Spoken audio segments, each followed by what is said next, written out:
Bom, pessoal, essa parte aqui da noite, ela faz parte também do curso de atuação política parlamentar que a FENAFISCO, em conjunto aí com a Anfip, tem trabalhado. A Anfip que proporcionou o curso online a todos.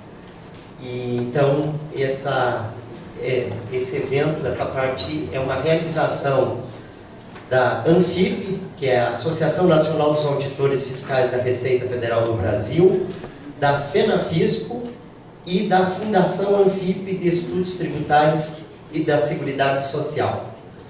O objetivo do curso, que ele teve a primeira etapa, que foi online, o objetivo do curso é capacitar os participantes para o trabalho parlamentar por meio do conhecimento do papel, missão e funcionamento do Poder Legislativo, além de apontar estratégias para melhor acompanhar as decisões no Congresso Nacional.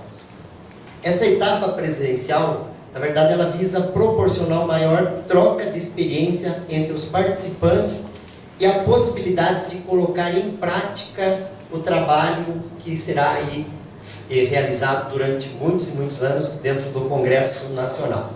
Tá ok? Com isso, nós vamos fazer uma abertura aqui bastante breve, que a gente tem duas palestras, então a gente vai já antecipadamente pedindo para que quem se pronuncie na mesa de uma forma assim bastante sucinta. Então, com isso, eu quero convidar a fazer parte da mesa aqui o presidente da Associação Nacional dos Auditores Fiscais da Receita Federal do Brasil, Anfip, Floriano Martins de Sá Neto.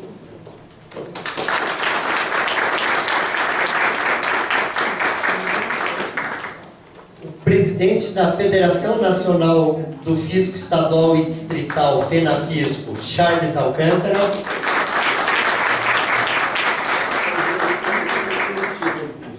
A presidente da Fundação Anfip de Estudos Tributários e de Seguridade Social, Aurora Maria Miranda Borges.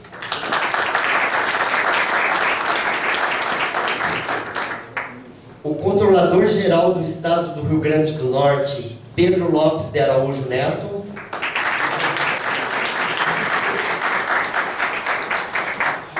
Presidente do Fórum Nacional Permanente das Carreiras Típicas de Estado, o FONACAT, Rudinei Marques.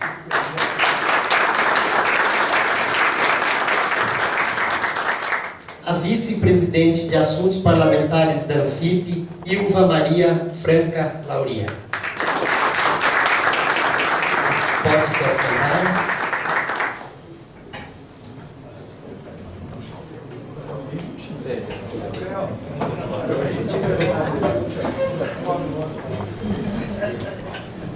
Bom, pessoal, vamos dar início, saudar aí todas as autoridades presentes. Agradecemos a presença do Conselho Executivo da Anfip, dos associados da Anfip, dos presidentes dos sindicatos, das regionais, diretores dos sindicatos filiados e da diretoria da FENAFISCO, dos dirigentes sindicais como um todo, órgãos e entidades convidadas, dos funcionários da Anfip, dos funcionários da FENAFISCO, e demais convidados. Bom, pessoal, então, como eu falei, de uma forma bastante breve, sucinta e rompendo aí muito da nossa burocracia, vamos já de cara, de início, passar a palavra aí para as nossas autoridades. Eu quero iniciar aí passando para o Floriano, para que ele faça aí a sua fala inicial.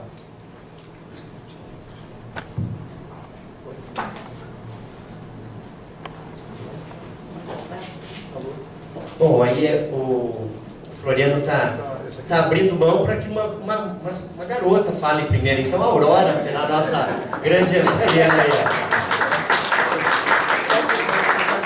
Garota lá do lado. Muito obrigada. Garota. Neste momento solene, cumprimento a todos presentes e procedo à abertura da segunda fase do curso de atuação político-parlamentar, cuja organização se encontra sob a égide da ANFIP, da FENAFISCO e da FAETES. Damos as boas-vindas a todos os participantes e esperamos que nestes 2 dias de trabalho possamos sairmos mais capacitados, mais providos de argumentos para que possamos trabalhar junto ao Legislativo e desempenhar melhor nossas funções junto às nossas representações. Passo a palavra ao Floriano para dar continuidade à nossa abertura.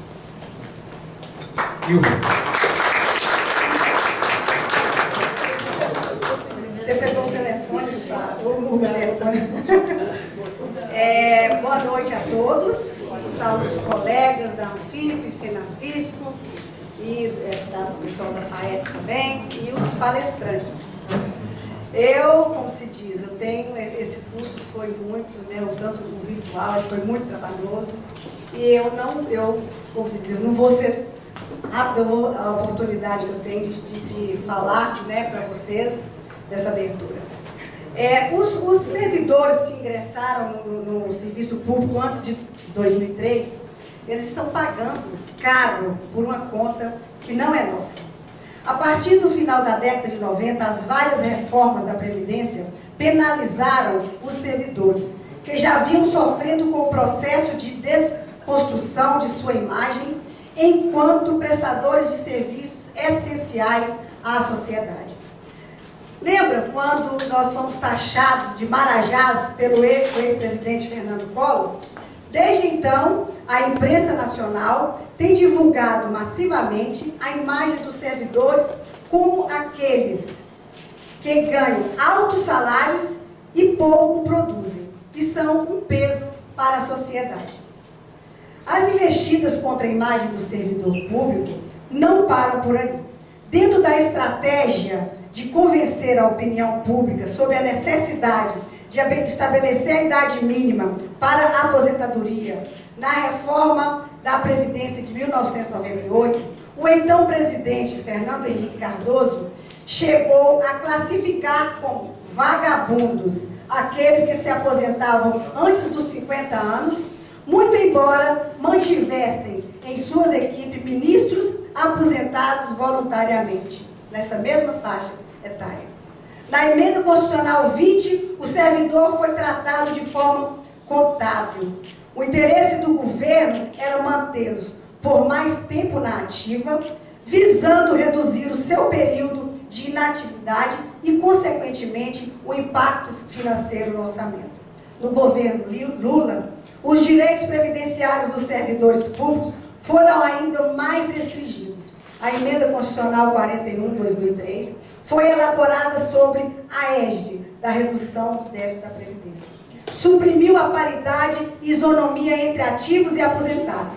Taxou parte das aposentadorias e pensões, além de instituir um pesado redutor financeiro para a aposentadoria proporcional entre a idade mínima.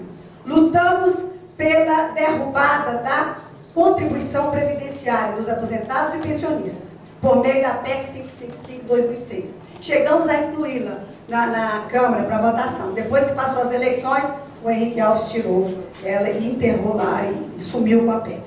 A emenda constitucional 47/2005 amenizou os efeitos perversos da emenda 41, ao restabelecer a integralidade e a paridade para os que ingressaram no serviço público antes de 31 de dezembro de 2003.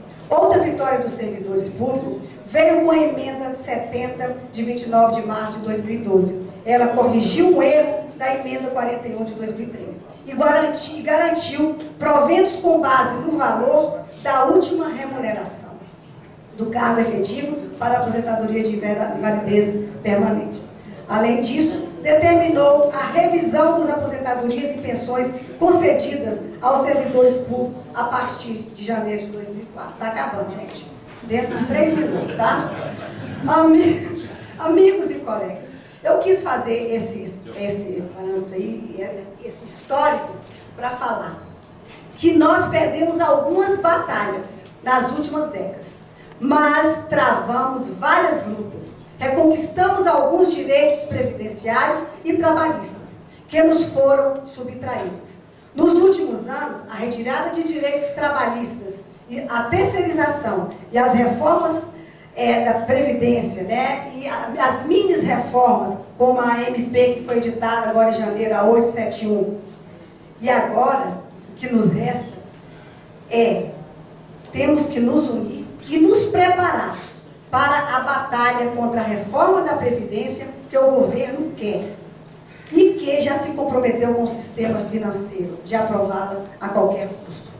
Vamos lutar para minimizar a retirada de direitos.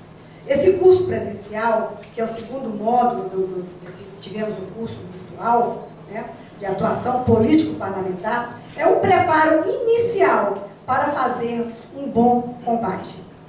Tenhamos um bom curso e um excelente trabalho parlamentar. E que nossas esperanças e forças se reacendam, porque é isso que nós precisamos. Abraço a todos. Obrigada.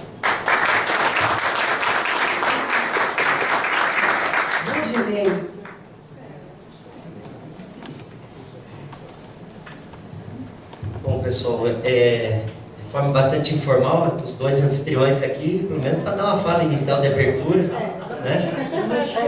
Eles fecham. Então vamos ouvir o Rudinei.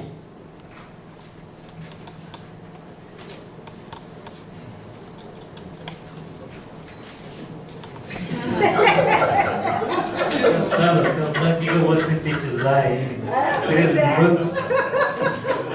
Boa noite a todos. Vou fazer curso de formação sindical. Acho que o primeiro eu fiz há 30 anos atrás. Né? Era um curso mais denso, né? Mais denso. Em síntese, passava um pouco a história da filosofia política, que no Ocidente nós temos aí 500 anos de pensamento, né, popular, de Maquiavel a John Rawls, aí tem muita coisa para ser estudada, né? É claro que o mundo se acelerou, né, e a gente não tem mais tempo de perder uma semana aí estudando os grandes pensadores, né? Mas as questões são basicamente as mesmas, né? Se Hegel, que era muito estudado na primeira metade do século passado, contrapunha muito a questão da necessidade e da contingência, né? Ou seja, até que ponto a gente tem liberdade para mudar o mundo, né? Mudar o mundo.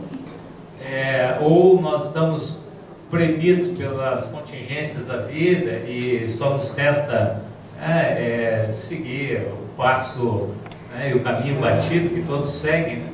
Quer dizer, e essas questões, apesar do sistema hegeliano ter implodido aí, com outras concepções de mundo e tudo mais, mas as questões que ele coloca, sobretudo a proposta da eticidade, né, uma hierarquia de valores, são coisas muito presentes hoje, né? E quando a gente, trazendo bem para a questão do momento, né? Quando a gente fala da previdência, do regime de capitalização, na verdade a propriedade está se colocando acima do valor da vida, né? E é justamente isso que ele hierarquiza, né, nos seus graus de valores, né? As coisas têm que ter valores, né? E o valor da vida, claro que ele está muito além do valor da propriedade, né? Enfim, agora a gente dá um salto e pega os pensadores contemporâneos, a gente vê que as questões que estão postas são as mesmas, né? É a liberdade, novamente, que está em xeque, né? Se a gente pega o Bauman, pega o filósofo coreano que é professor da Universidade de Berlim, o Byung-Chul Han, o que ele vai dizer, né? Que Bauman, Byung-Chul Han, o Ulrich Beck, eles vão dizer que a questão que está em xeque novamente é a liberdade, né? O que o Bauman diz? Bom, a gente acha que é livre, mas não se sente à vontade para querer mudar o mundo e fazer, né, uma sociedade mais justa, mais fraterna. Então, até que ponto nós temos liberdade realmente se nós aceitamos as coisas como elas não são dadas, né? o Han ele coloca uma questão que é fundamental também, né? A égide do capitalismo financeiro, ou seja, desvincular dos sistemas de produção, sem compromisso, nada, a não ser com a sua reprodução, a reprodução do mesmo, né, indefinidamente, também não deixa muito espaço, né, para que, né, o humano se ponha em evidência.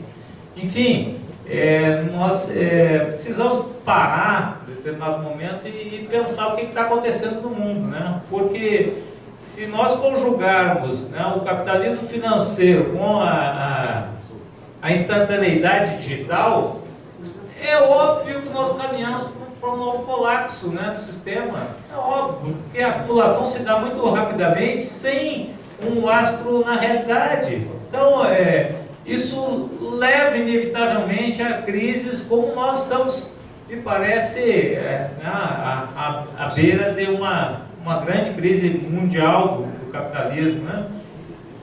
E daí as questões ambientais, ou seja, as questões humanas e ambientais, vocês podem observar que não tem muita importância diante da força do capital, né? E é tudo isso que está em xeque hoje. A gente tem que aprofundar um pouco a reflexão para conseguir fazer frente a tudo isso que está acontecendo, né? Enfim,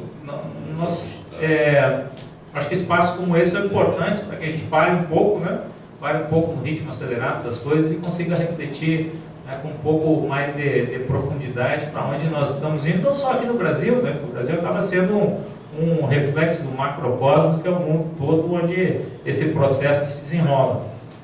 Certo? Então, encerro por aqui parabenizando aí os organizadores, que eventos como esse são sempre muito importantes. Boa noite a todos. Cumprimentando aqui o Floriano, o presidente Charles, a Aurora, Ilva, Renei, nosso mestre de cerimônia, né, e também diretor Macanhão, senhoras e senhores. 80% aqui já me conhece, né, então precisa fazer um esclarecimento, mas para quem não me conhece, aí pode dizer assim, pô, que danado, o corregedor, o controlador geral do Rio Grande do Norte está aqui nesse evento, né? Entrou no canto errado, né? É porque eu era diretor da FENAFISCO, diretor parlamentar da FENAFISCO, participei junto com o Floriano, Chá na época, né, quando diretor, a gente participou da criação, da idealização desse evento. Mas aí no final do ano eu fui convocado pela governadora Fátima Bezerra para ajudar no governo, né? E lá até diz assim, pô, então saiu do mundo sindical e foi pro lado da chibata, né? Agora ele é chibata, né? Na verdade, meu grande sindicalismo agora é receber o salário, né, Roberto? Não receber o meu salário, eu estou com 3 salários atrasados. E então, assim, nossa missão sindical é receber em dia, recuperar os atrasados e passar a receber em dia. E é para isso que a gente, e claro, dentro sempre de um processo de relacionamento que fizemos durante, eu tive 15 anos, né, como dirigente sindical, na minha base, depois fiquei 2 anos aqui no Plano Nacional, e que me deu, assim, particularmente, uma grande riqueza, todo esse ciclo, né? E que talvez me deixou, vamos dizer, pronto para vamos dizer, atuar no Plano Nacional, mesmo do lado do governo, mas com uma sensibilidade do lado de cá, né? Muito importante, tá? Então, assim, esse evento, sem adentrar, amanhã a gente vai ter uma oportunidade de conversar um pouco mais sobre ele, né, do ponto de vista mais prático. Ele tem exatamente o propósito de preparar os dirigentes para o que começa, né, agora a partir de 2019, o Congresso Nacional do Estado se estruturando, né, com um novo perfil, tanto no Poder Executivo como no Poder do Parlamento. E a ideia é a gente aqui começar a trabalhar do ponto de vista estratégico para poder conseguir alcançar os objetivos que, assim, a princípio pelo menos proteger os nossos direitos, que já estão aí ameaçados, não é de agora, é de algum tempo, né? Pelo menos de 2014 para cá, a pauta ela passou a ser muito reativa, muito defensiva, e vamos ter muito provavelmente mais de 2 anos muito difíceis, né? Então a gente precisa até profissionalizar o processo de defesa. Então esse é o nosso propósito nesses 2 dias, com uma parte prática, uma ação prática, e que desejamos que ao final seja bastante exitosa, né? Obrigado e bom evento a todos. Alô? Boa noite. Cumprimentar a mesa, a pessoa da Aurora, nossa presidente da Fundação Anfípio, a Ilva, a nossa vice-presidente de assuntos parlamentares. Dizer que o Pedro assim, foi um dos idealizadores, né? Então ele está aqui por isso. Então vamos dar aqui o crédito e o Macanhão que pegou o negócio andando, né, Macanhão? Mas está dando tudo certo. Eu queria parabenizar cada um dos colegas que se dispuseram a fazer um curso online. Eu sei que para mim é muito difícil, eu não terminei o curso ainda. Então parabenizar vocês por terem concluído essa segunda fase agora, que pode parecer assim, não, mas eu já sei isso, né? Mas é sempre bom a gente saber um pouquinho das tecnicidades, né? E ter a consciência do imenso trabalho que nós vamos ter pela frente com esse congresso bastante renovado. Então eu acho que é uma oportunidade. Na realidade eu não vejo isso como uma coisa, não, é uma oportunidade. Está lá um deputado que vai ter medo da gente, como a gente tem medo dele, né? Assim, pelo desconhecimento de saber. Porque a gente lembra, a gente sempre fala entre nós, que vários deputados passam 4 anos naquela Câmara e não conhecem os labirintos, né? Aqueles corredores da nossa Câmara dos Deputados. Então a gente que conhece um pouquinho, então vamos lá levar isso adiante por uma causa. E sem querer me alongar demais, eu estava aqui me lembrando do ano de 1995, quando nós estávamos pela frente da mesma forma com o governo de Fernando Henrique, que no seu primeiro ano me mandou a PEC de número 33, que também fazia vamos dizer assim, vou dizer o seu termo, mas uma reforma bastante dura na Previdência Social. E era aquela dificuldade que a gente tinha à época. A tecnologia não ajuda, era diferente, é difícil a gente pensar, né, como é que era lá atrás, mas a PEC número 33 de 95, ela só foi aprovada em 98. E bastante diferente daquilo que foi enviado, e fruto do trabalho de cada uma das lideranças, cada uma das pessoas da sociedade civil, que nós convencemos nessa grande caminhada do trabalho parlamentar, trabalho árduo, da unidade de servidor público, de trabalhador do INSS, de aposentados, pensionistas, das pessoas de bem. Essas são pessoas de bem mesmo. Não são essas que se autodenominam por aí afora. Dando os 3 minutos, relembrei disso para que a gente se inspire. Essa luta não está perdida de antemão, porque o governo está começando, porque o governo é forte, porque é uma luta de Davi contra Golias. Essa luta, o resultado que nós vamos obter, ele é muito mais importante do que era lá nos anos 90, porque agora, definitivamente, depois de ouvir o Rodinei, o que está em jogo agora é algo que, se nós perdermos, nós não vamos mais recuperar enquanto nação, enquanto país, enquanto humanidade. Então é algo muito sério.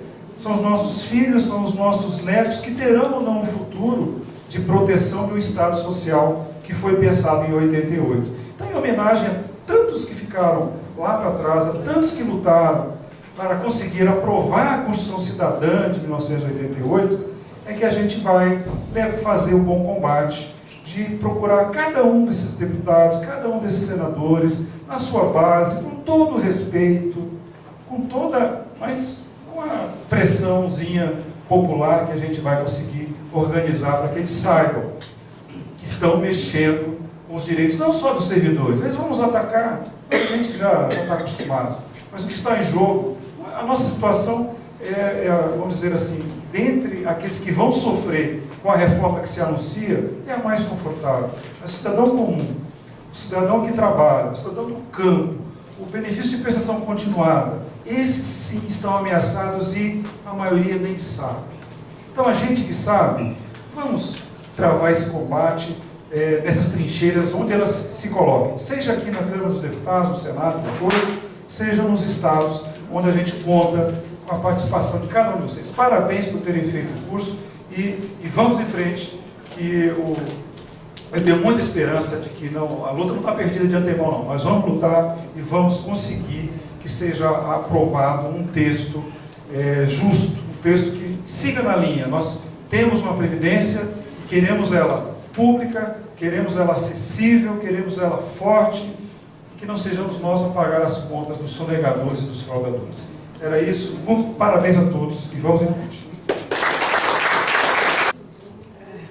Bom, boa noite. Já cumprimento inicialmente o Rudinei Marques. Rudinei, obrigado por ter estado aqui com a gente, por estar conosco. A Ilva, Aurora, FAETS, nossa fundação, que também está organizando e é responsável por esse evento. Floriano, presidente da FIP, Pedro, entre outras coisas, né, Alberto? Pedro está para controlar uma rebelião no Rio Grande do Norte. Por isso que o nome é controlador geral, é controlar tudo. Começou, é o idealizador, depois o Macanhão, filho do amigo Macanhão, está aqui, pegando aí no meio da estrada, mas já com uma longa estrada, né? Percorrida, né, Macanhão? Tá um prazer ter você com a gente aqui, colegas. Olha, assim, é um lugar comum dizer que a gente vai ter um ano difícil. Eu não lembro de ano fácil, assim. De tédio a gente não vai morrer, não tem o menor risco. Vai ser um ano de muita emoção. Mas ao mesmo tempo, assim, pessoal, francamente, olha, eu tenho muita esperança também, sabe? Eu acredito muito. Há contradições, as contradições estão muito presentes entre nós também, mas na base do governo há contradições, há muita gente da base parlamentar do governo que tem resistência a esse tipo de reforma, porque digamos assim, tem gente da Polícia Militar, do Corpo de Bombeiros, entendeu? Lá na base do governo. Então a gente vai ter que trabalhar o curso objetivo dele. É nos dar algumas ferramentas, certo? Conhecimento, teve uma parte teórica, virtual, muito legal. Eu soberbo demais, não tirei uma boa nota, mas tirei o suficiente para ficar aprovado. Soberba minha, achando que eu já sabia que nada. Tem umas duas questões lá que tinha casca de banana e eu caí na casca de banana. Mas essas duas eu não erro mais, nunca mais. Essas eu não erro mais. Posso até errar as outras, mas essas duas eu não erro mais. Bom, mas, e tem uma parte prática, certo? Para que a gente possa, de maneira o mais, digamos assim, efetiva, o mais profissional possível, fazer esse trabalho num parlamento que teve uma renovação muitíssimo alta, viu, pessoal? Não foi só uma renovação em termos quantitativos, não, viu?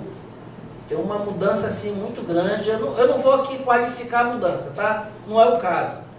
Não vou dizer que é melhor ou pior, não é isso. Porque não é essa a base que a gente tem que trabalhar. Em regra, o parlamento brasileiro representa o poder econômico. Ponto.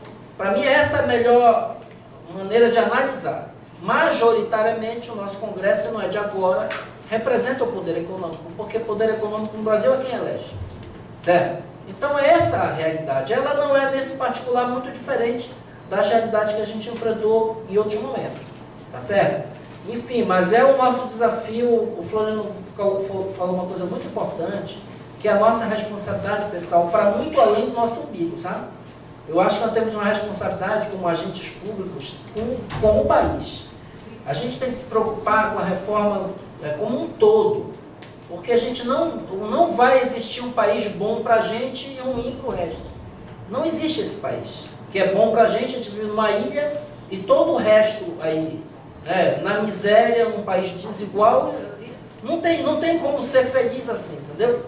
É importante que o país como um todo melhore, seja menos desigual, enfim, esse é um desafio de todos nós, é uma responsabilidade nossa. Nós não podemos cair no erro de a barragem estar rompendo de rejeitos, a gente corre para o lugar mais alto e deixa o resto se ferrar, morrer, entendeu? Não é essa a saída. A saída é tentar conter a barragem e salvar o máximo de pessoas que a gente puder salvar. Não dá para pular para o ponto mais alto da colina e o resto que se lasque, entendeu? Porque não tem jeito, isso volta, viu, pessoal, contra a gente. Nenhuma sociedade consegue viver de uma maneira assim, com tanta desigualdade como é a nossa. Então vem a violência, vem todo aquele ciclo aí é ruim, entendeu? Eu encerro desejando um bom curso e, assim como eu estou muita paz de espírito, assim, eu estou fazendo meditação de manhã, e eu quero deixar vocês uma mensagem do Gandhi, sabe?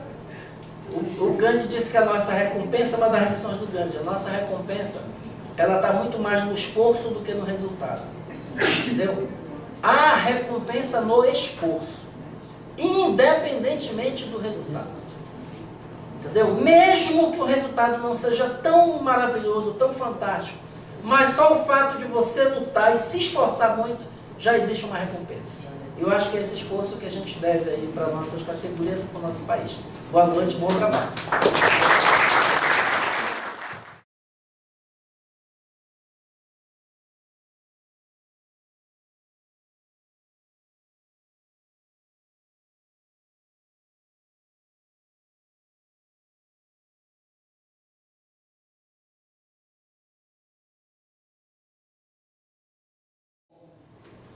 Pesquisa feita por institutos de pesquisa, mais de uma, mostra que a maioria das duas casas tem posição favorável a reformas liberais, fiscalistas e até de costumes. O que eles estão discutindo agora é um momento de votar ou não votar. Quem participou, Floriano estava, o Martins estava também, no evento que a gente teve da Anfip lá em Florianópolis. Aí teve um companheiro lá que falou assim: mas a gente soube que aumentou o número de servidor público no Congresso. Realmente aumentou. Servidor público de carreira, nós tínhamos 35 deputados servidores públicos na legislatura passada. Nessa nós temos 70. Aí eu, opa, dobrou? Realmente dobrou. Quem são? Policiais militares, policiais civis, policiais federais, policiais rodoviários federais e membros das Forças Armadas. Dobrou tudo na bancada da segurança. 22 só no partido do presidente. A maioria dos policiais que se elegeu através do PSL. Estão chamando aí partido só laranja, é isso? A briga está nos nomes, é se PSL é partido suco de laranja ou partido só de laranja. O Fred falou aqui, Instagram, Twitter, vai lá que esse pau está cantando lá dentro. Aí o que acontece? Esses podem nos ajudar quando a gente for falar com eles na condição de servidor público. Você é servidor público, você sabe da dificuldade. É claro que o policial está brigando por uma coisa que já rolou na discussão interna do governo, que é tratar o policial civil, o policial militar e o bombeiro como se fosse das Forças Armadas. Tudo segurança. Segurança pública com segurança nacional. Mas, de qualquer forma, e aí eu fico feliz, porque as pesquisas indicaram é que, pelo hábito do servidor público de atuar permanentemente nas duas casas, os deputados e os senadores respeitam muito a entidade representativa de servidores. Essa turma da FENAFISCO, que era o Pedro que ficava lá, quando o cara abria a porta do gabinete para sair, tinha alguém lá na frente. Ou era um servidor estadual, ou um municipal, ou um federal. A presença grande faz com que haja respeito às entidades de servidores públicos. Agora, caminhando para o fechamento sobre o Congresso.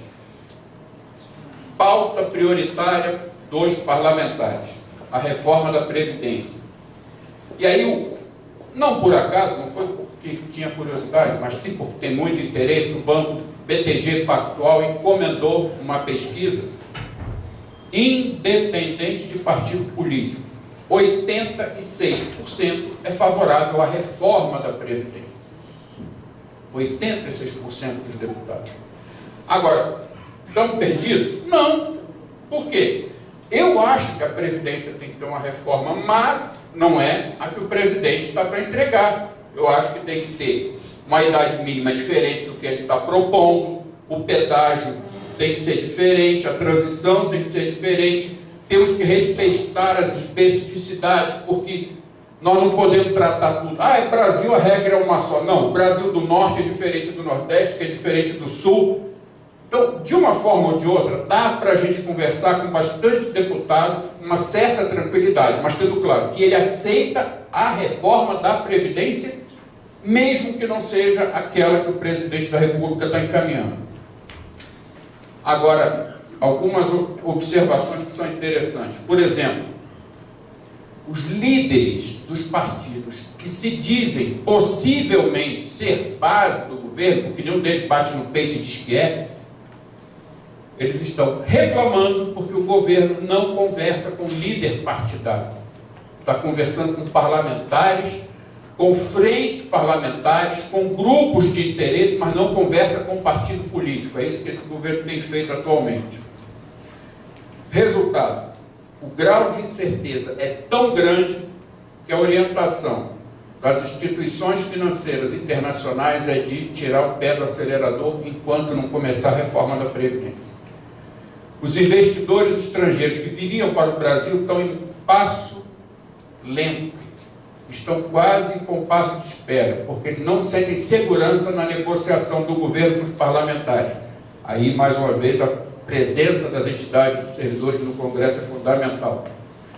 Uma outra coisa que a imprensa não tem falado, um ou outro tem coragem de botar na sua página, ou no Facebook, ou no Instagram, ou no Twitter, os partidos que já se, vamos dizer assim, ofereceram para ser base do governo, todos estão com lista pronta para quem vai ocupar cargos do governo federal nos estados. Eu tenho a Receita aqui, mas eu tenho as superintendências nos estados, a sede do INSS aqui, mas eu tenho as superintendências regionais também, eu tenho o INCRA, eu tenho vários órgãos da administração direta, indireta, autarquias, fundações, e detalhe, o governo recolheu a ordem de nomeações, que é negociar isso para aprovar a reforma da Previdência. Ou seja, vai votar comigo, eu nomeio o seu indicado. Se votar contra mim, eu exonero o seu indicado. Dito pelo ex-parlamentar e agora ministro da Casa Civil, Onyx Lorenzoni, na conversa com os parlamentares. Vocês querem nomear alguém no Estado? Vota com o governo. Outra coisa, liderança do governo no Congresso. Tem uma pessoa na Câmara, tem uma pessoa no Senado, mas nenhum dos dois lidera nada. O que o governo fez? Chamou o presidente da Câmara e o presidente do Senado e disse para os dois: vocês vão coordenar o processo de discussão política da reforma da Previdência. Porque não existe líder do governo na prática que consiga atrair. E aí uma coisa interessante, o projeto anticrime entrou na Bolsa de Negociação. Para aprovar o projeto do ministro Sérgio Moro, também vão entrar nomeações nos estados. E o mercado financeiro, que já está preocupado, ficou mais preocupado ainda quando surgiu a notícia, no final de semana, de que os três, quase que eu falo outra coisa, mas os três filhos do presidente, não, coitado dos patinhos. O pessoal mais velho deve lembrar, tinha uma tirinha que depois virou até desenho na década de 60, 70, Sobrinhos do Capitão. Pois é, os próprios. Eu até botei isso na internet, teve uma turma que adorou. E muita gente foi correr lá, que está lá na internet, quem quiser ver, tem vídeo, tem tirinha, tem tudo. A história original, eles não são sobrinhos, mas no Brasil deram esse nome porque são três capetas, e o coitado do capitão é que sofria para tentar segurar os três sobrinhos. Aqui são três filhos, né? Mas enfim, eles já estão negociando com um grupo que está relançando o partido UDN. Pessoal, antes da ditadura, lembra, tinha um partido conservador, e a proposta, inclusive colocada pelos três filhos do presidente, é um partido formal da direita brasileira. E eles já estão negociando com várias pessoas para lançar a UDN. E o que eles vão querer? Fidelidade ao presidente da República. Está em processo de coleta de assinaturas, faltam 70 mil, já estão com mais de 400 mil assinaturas para lançar esse partido político. Bom, rapidamente, Poder Executivo. Nós vimos um pouco, assim, bem passando do parlamento. Não, partido nenhum está à venda. Tem vários de aluguel. Por exemplo, o Beliano que saiu, ele alugou durante a campanha o PSL e depois entregou para o dono do partido de volta e falou: você volta a ser presidente do partido, que eu já elegi meu candidato, e você é ministro da Casa Civil, ou do Palácio do Planalto, aliás. Mas, enfim, governo federal, um pouquinho do retrato dele, bem objetivamente, composto por alguns blocos de força.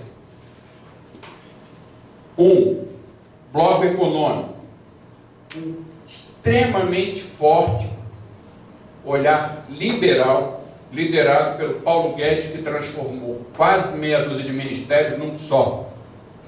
E eu que fui do Ministério do Planejamento, eu posso dizer, quando você junta ministérios, você vai olhar para ele com mais cuidado, os outros vão virar segundo plano. E a gente brincava porque a mesa do ministro do Planejamento é de um lado da esplanada e a posição da cadeira dele é em direção ao norte. Por coincidência, na mesma direção da Secretaria de Orçamento Federal. E de costas para o outro lado da esplanada, que cuida de quê? Gestão de pessoas. E foi isso o tempo todo. Depois que juntou várias secretarias e fez o Ministério do Planejamento, Orçamento e Gestão, os ministros sempre olharam muito para a área econômica e pouco para a área de gestão, para a área de pessoas e tudo mais. Mas, enfim, uma das preocupações, que tem gente que, inclusive, estava querendo colocar isso como emenda, na medida provisória que reestruturou o governo federal, a Secretaria de Orçamento Federal e a Secretaria do Tesouro Nacional juntos no mesmo ministério. Ninguém fez isso antes, porque tem aquela coisa muito simples. Quem arrecada não planeja, quem planeja não paga. E eles botaram quem arrecada, quem planeja, quem paga debaixo do mesmo teto. O ministro Paulo Guedes. Segundo grande bloco de força, pode parecer uma pessoa só, mas não é não, que é o da Justiça, coordenado pelo Sérgio Moro, com foco, pelo menos oficialmente, em combate à violência e à corrupção. E aí uma coisa que preocupa a gente, até tem uma emenda assinada pela Anfip, que se eu vou combater a corrupção, que é um crime, se eu vou combater a violência, que é outro crime, para que eu preciso tirar o COAF da área econômica e botar na área da justiça? Os próprios analistas internacionais dizem, isso aqui pode ser uma faca de dois gumes, porque da mesma forma que na mão da justiça ele pode apertar o torniquete, ele pode também segurar muito o processo. Tira a independência do COAF estando no Ministério da Justiça. Terceiro grupo, militar. E aqui a gente está num momento muito interessante, que a gente pode dizer assim, tem 7 ministros militares, 8. O oitavo é interino. Já tem gente brincando, porque a família Bolsonaro não quer o Marechal Floriano Peixoto ministro. Eles querem indicar alguém do partido para lá. Eu também acho. Com direito a estacionamento para cavalo ali na frente do palácio. Detalhe interessante é que eu acompanhei um grupo de pessoas que estava fazendo um levantamento, presença dos militares no governo federal, ministros, se o Floriano Peixoto, ainda bem que é o Peixoto, né? Se o Floriano Peixoto assumir, são 8 ministros. Mas já foram contabilizados mais de 100 militares no governo federal, sendo que desses 100, 46 em posições altamente estratégicas. Tem ministério que o ministro é civil e o secretário executivo, que é quem manda no ministério, é militar. Passa de 100. Outro grupo com muita força no governo federal, o grupo da área rural, agronegócio, que fez questão de juntar os interesses do agronegócio, da mineração, com foco em terras indígenas, de quilombolas e de terras que o INCRA antes teria destinado, na opinião deles, de forma errada para a reforma agrária. Não por acaso o INCRA também está no Ministério da Agricultura agora. E um outro grupo, o chamado grupo dos valores sociais, que cuida da questão étnica, mulher, família, direitos humanos, costumes, comportamento e educação.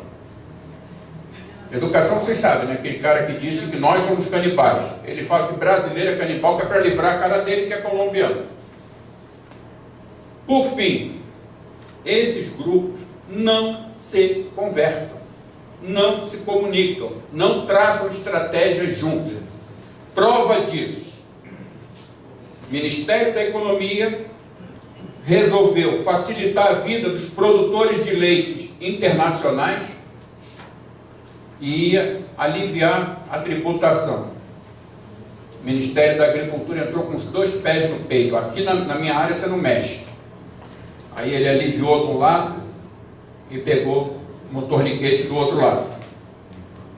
Outra coisa: fim da contribuição previdenciária sobre exportação de produtos agrários. Proposta do ministro Paulo Guedes. Não acaba com a contribuição e aumenta a alíquota. O que os ruralistas fizeram? Acaba com a contribuição, pode tirar. Ou seja, os ministros estão se degladiando se forem de blocos diferentes. Agora, uma coisa que, já caminhando para o fim, para a gente poder conversar mais aqui a mesa toda, enquanto se discute se cai o ministro ou não cai o ministro, se tem laranja lá em Pernambuco ou em Minas, parece que a laranja de Pernambuco é maior, né? Chama mais atenção do que a de Minas. A área econômica já está atuando. E uma coisa que foi dito, inclusive, naquele evento de Santa Catarina, a gente avisava, em 17 de dezembro, né? A tática é a tática do fatiamento. Eu vou soltar para o Congresso uma emenda constitucional, alguns projetos de lei e medidas provisórias. Eu faço todas as reformas. Por exemplo, eu quero tirar a idade mínima da Constituição. Não ponho nenhuma. Só digo que aquilo ali vai ser tratado em lei. Pronto. Eu não vou precisar de 3/5. O 3/5 só vai dizer o seguinte: tira da Constituição. A partir daí, metade mais um aprova o que eles quiserem. Então eles vão trabalhar com medidas provisórias, projetos de leis, decretos, além da emenda constitucional. E aí a área de economia, com controle fiscal, que eles já têm tudo mapeado, começaram a agir e ninguém está vendo muito barulho. Por exemplo, decreto 9.711, sexta-feira da semana passada, 3 dias atrás. A gente que está acostumado a mexer com isso aqui é a primeira vez. 1/18 por mês o limite de gastos de cada órgão público federal.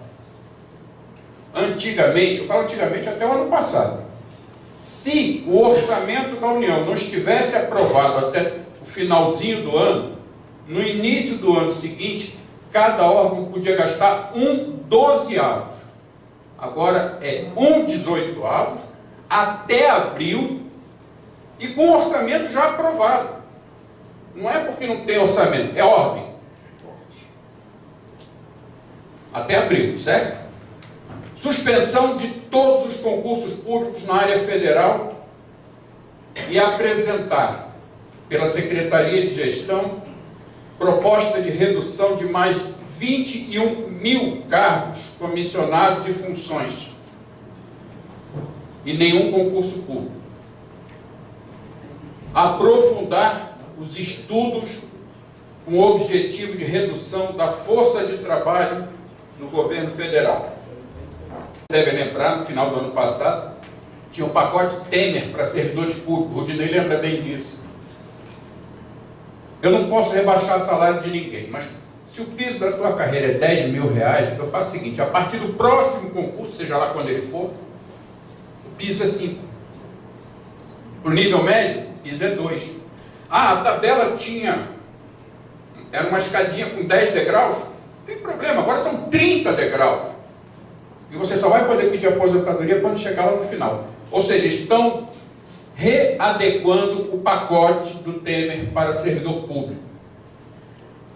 A gente teve um debate também no Senado por conta da flexibilização da estabilidade do servidor público. Já mandaram tirar poeira do projeto e tocar para frente. Está lá no Senado. E uma coisa que eu disse, até comentava com o Floriano, eu disse em dezembro do ano passado, a proposta de mudança de alíquota é ruim, mas para servidor estadual e municipal é muito pior. O que acontece? Hoje, o ministro da Economia ficou sabendo que Ronaldo Caiado está vindo, porque aqui, vizinho, aqui do lado, porque ele ficou sabendo que a proposta original não vai mais ser encaminhada como tinha sido acordado com governadores e prefeitos. Qual era? Todo mundo escutou, né? Passa a alíquota de servidor público de 11% para 14%. Mas a unidade da federação que estiver em grave crise pode acrescentar um percentual variável que leve até 22% de contribuição previdenciária do seu servidor público. A equipe do Paulo Guedes chegou à seguinte conclusão: isso vai dar dor de cabeça, vai atrapalhar. Então vamos fazer o seguinte, tira isso da PEC, deixa só os 14% e avisa aos governadores. Num segundo momento, a gente volta com essa discussão de variar mais 8%. Como é que é mais 8%? Simples. Se tiver com muito problema, bota 8%, de 14% vira 22%. Mas se o Estado tiver com um problema grande, mas não tão grande, pode ser 21%, pode ser 20%. Eles decidiram isso neste fim de semana. Vai ficar em 14% provisoriamente. Então, o que vai ser feito para servidor público como um todo, incluindo nós, federais? Idade mínima 65 para homens, 62 para mulheres e alíquota de 14% para ativos, aposentados e pensionistas, como todo mundo. Mas continua o texto dos mais 8 na gaveta para num momento oportuno. O que os governadores estão dizendo é o seguinte: eu não consigo pagar as contas, e se eu quiser fazer isso lá na minha Assembleia Legislativa, eu estou com tudo que é servidor do Estado lá, não me deixa aprovar. Eu preciso que vocês aprovem aqui em Brasília uma proposta nacional e não uma proposta federal. Porque se vocês aprovarem, eu vou dizer para o servidor lá do Estado: sinto muito, eu não posso fazer nada, foi o Congresso que aprovou e desceu de goela abaixo para todo mundo. Então o Caiado está vindo a Brasília discutir com o ministro Paulo Guedes, é justamente isso. Pega de volta essa faca e põe no peito do servidor, porque eu não vou conseguir fazer isso com o meu servidor lá no Estado. Outra coisinha que a equipe econômica está terminando, nós temos no caso da União o FUNPREF, que é o Fundo de Previdência Complementar do Servidor Público Federal. As unidades da federação que cumpriram a regra de atualização da previdência dos seus servidores estão autorizados a fazer fundos. Alguns estados já fizeram seus fundos de previdência complementar. A proposta da equipe econômica de hoje é tirar o controle público. A eleição do FUNPREF, inclusive, foi adiada. Talvez seja a última, porque a ideia é: você não foi feito para administrar fundo de pensão. Quem é que tem especialidade nisso? O banqueiro ali da esquina, passa para o banco. De preferência um banco estrangeiro, o Santander da vida e outros. Por enquanto, a ideia é preparar os atuais fundos de pensão ou de previdência complementar de servidores públicos que já existem para a privatização. Não deixar criar novos e jogar todo mundo para conta individual de capitalização. E isso enquanto o povo está discutindo se tem laranja, se não tem laranja, se o ministro fez, se o ministro deixou de fazer, e a equipe econômica está trabalhando sábado, domingo, feriado, de manhã, de tarde, de noite, de madrugada. E aí, quem conhece, quando Bob Marley foi chamado daqueles concertos pela paz, ele foi ameaçado, se ele fosse, ele ia ser isso, ia ser aquilo, podia ser até assassinado, e ele foi lá, subiu e cantou. Aí o cara falou assim, você não acha melhor dar um tempo, ficar fora, não sei o quê? Ele falou, vem cá, quem está tentando derrubar tudo, não tira folga, por que eu do lado de cá vou tirar? Então, eles não tiraram folga, eles estão direto. Então, nós temos que fazer a nossa parte. Para finalizar, nós precisamos urgentemente preparar todo o nosso material, pegando as dicas do Fred Ferreira aqui, e partir para cima dos deputados.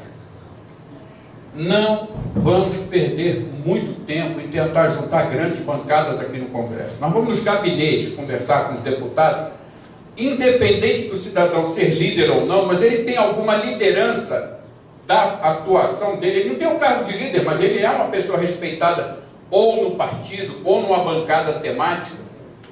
E não vamos perder tempo com aqueles que a gente... São dois, que a gente já sabe que está do nosso lado.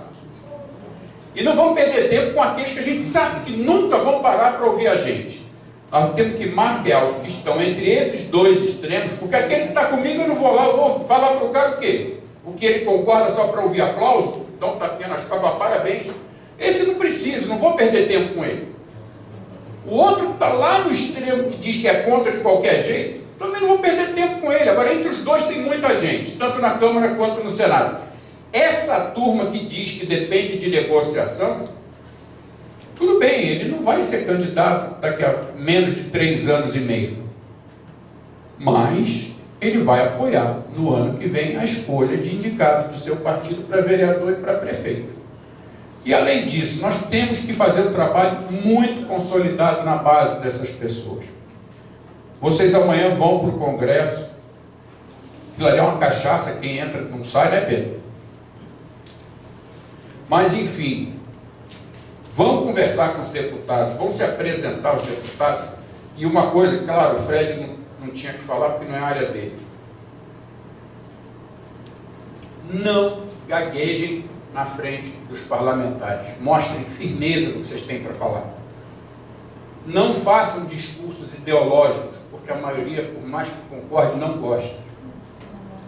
Não tentem mostrar que vocês conhecem do assunto com muito papel, com muito material e com conversas muito longas.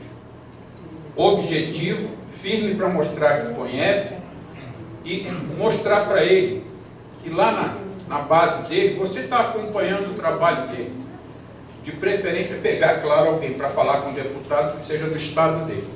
Mas, enfim, esse é o retrato que a gente tem, assim, bem superficialmente, da Câmara, do Senado e do Poder Executivo neste momento. Lembrando que nós temos 30 partidos na Câmara dos Deputados e temos 22 no Senado. Ou seja, é extremamente fragmentada a representação parlamentar. Nós nunca mesmo, tivemos tanto partido político com gente no Congresso. Tanto que tem partido que não vai ter líder porque a bancada é de um só, de 2, de 3. Mas é muito fragmentado mesmo. Então a gente vai ter que ter um cuidado redobrado, montar bem o perfil dessa turma, montar uma estratégia de quem eu converso primeiro, quem eu converso depois. Na quarta-feira será entregue a proposta de emenda constitucional da reforma da Previdência, porque eles querem casa cheia no dia da entrega, e talvez, ainda nessa semana, o projeto anticrime do Sérgio Moro. Pode parecer que não tem nada a ver um com o outro, mas tem. Não se esqueçam que o COAF, que é da Receita, está lá. E a gente tem que fazer um trabalho muito grande para não confundir controle e acompanhamento de execuções fiscais, financeiras, aduaneiras, com o Departamento de Polícia Federal, Polícia Rodoviária e tudo mais. COAF não é para ir atrás de bandido, é para ver se o sistema financeiro está funcionando direitinho, se os correntistas nos bancos estão fazendo a coisa de acordo com a lei. Bom, é isso. E aí vamos abrir aqui para a mesa e, obviamente, a mesa vai abrir para vocês também. Obrigado.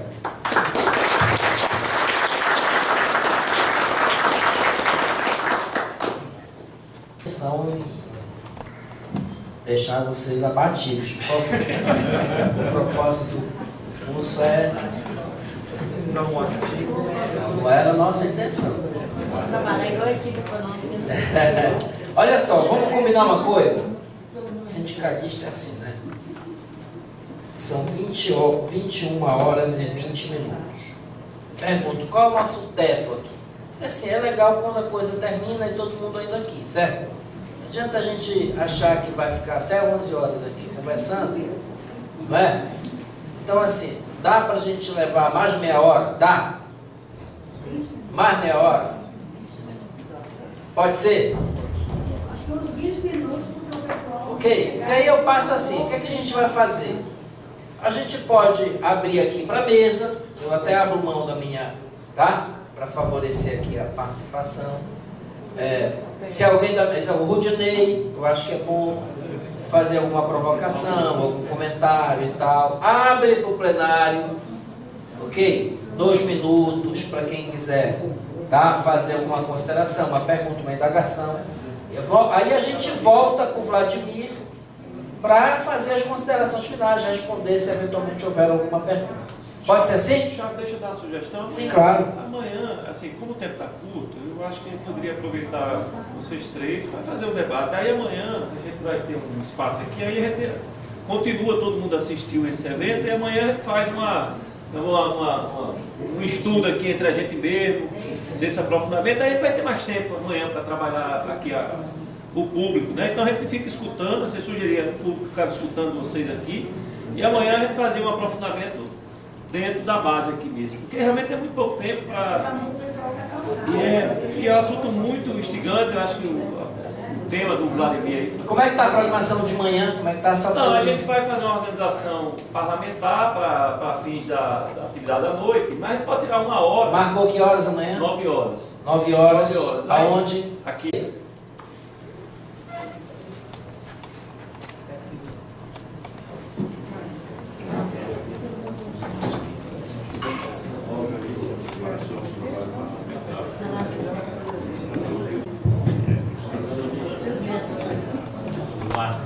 Para seguir as orientações do Fred ali, também seria objetivo.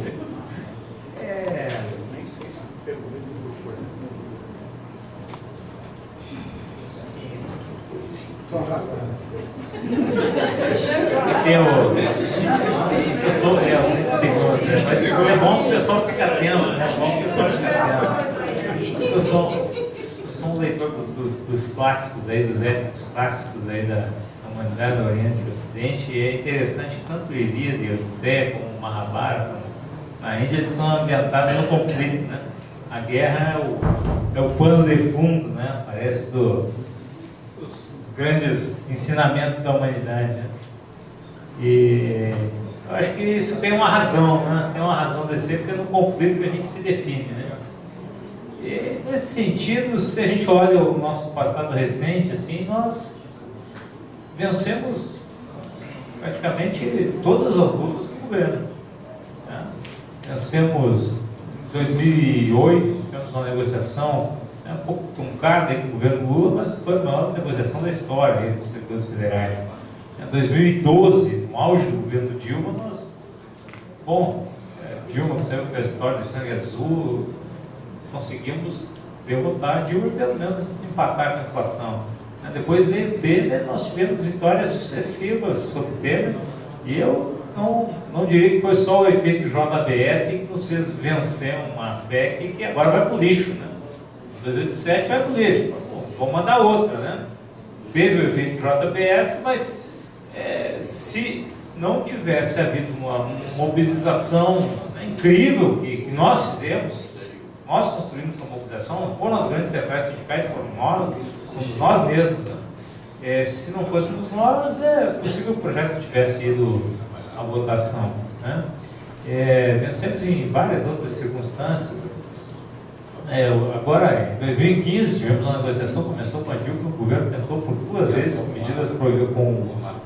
medidas provisórias, postergar os reajustes, nós derrubamos os 2, né, no STF, quer dizer, então vencemos com mobilização, vencemos no parlamento, vencemos. Então, assim, o que eu acho que a gente tem que fazer, a nossa missão é a seguinte, pessoal. É claro que o processo eleitoral deixou sequelas, né? A gente ainda tem uma divisão. Agora, me perdoe Pedro, que agora está na administração, mas se tem governo, a gente tem que ser contra, pessoal. É isso. Acabou a eleição. Nós temos um inimigo que está ali e agora a gente tem que lutar contra ele juntos. Nós somos 12 milhões de servidores públicos do Brasil. Acabou a eleição. Bolsonaro agora quer desferrar com a Previdência. Se a gente não botar isso na cabeça de cada um, porque ainda tem colegas nossos que votaram, enfim, quem quiser, mas votaram, né? Até o pessoal que está aí. Tem muita gente, acredito que até o voto majoritário do serviço público tenha sido, né, para Bolsonaro. Mas agora acabou a eleição, é página virada. Agora o governo é nosso inimigo. Se a gente não conseguir colocar isso na cabeça dos nossos colegas, se o pessoal ficar cheio de 9 horas para entrar no campo de batalha, a batalha está perdida. Né? Então, eu nem diria que nossa principal batalha vai ser lá no Congresso. Acho que é importante, mas a gente sabe que assim como a política é refém da economia, o legislativo é um pouco refém do executivo. E se não tiver um executivo forte, né, não aprova. Não aprova, vai aprovar o quê? Né? E assim, a gente tinha 3 perspectivas para esse governo que está entrando. Ou tentaria fazer um governo de coalizão, né, juntando força, distribuindo cargos, né, entregando estatais, que é um pouco disso que está dado. A outra possibilidade era um autoritarismo legal, que também, né, pegando esse número aí, do Vladimir, de 100 militares, a gente vê que também é algo que está acontecendo. E tinha a terceira via, que é um governo errático, que eu acho que é que se sobrepõe às 2 anteriores.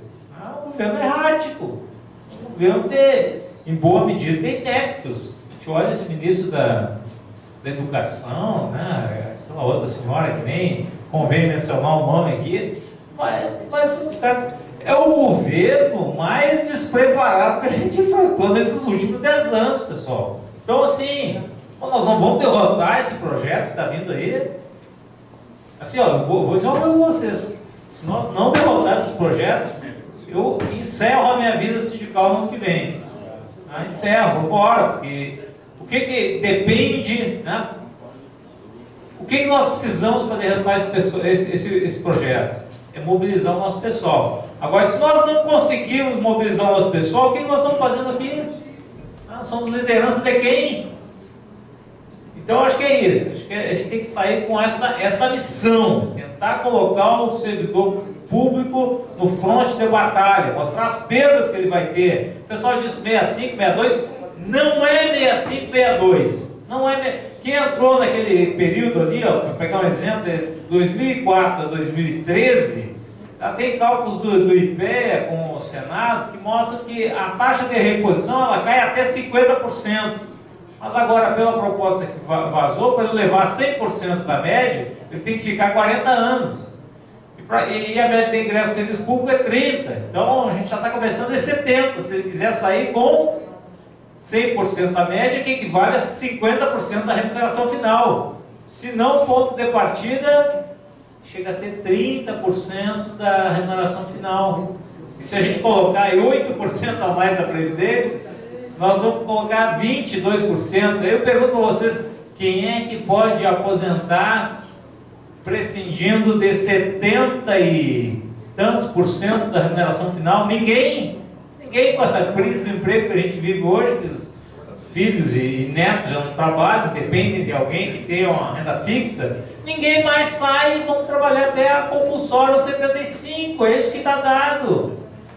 Então é isso que a gente tem que colocar na cabeça de cada servidor público, são 12 milhões, esses 12 milhões, se eles estiverem convencidos de que tem que entrar no campo de batalha, e trouxerem junto os seus amigos, seus familiares, é muita gente. E o parlamento, apesar de ser conservador, tudo mais, mas é o pessoal que se elegeu muito baseado na mobilização que eles têm nas redes sociais, né? E são sensíveis às redes sociais. Então, para finalizar, é isso. Acho que o cenário é difícil, né? Talvez até aterrador, mas a gente não pode paralisar, né? Para fechar com os épicos, né? A gente vê lá que o Ulisses, né, quando desceu ao Aedes, que é a descida ao Aedes, né? Na verdade, é a compreensão, né? É a compreensão dessas forças internas. Se a gente não domina elas, elas nos dominam, né?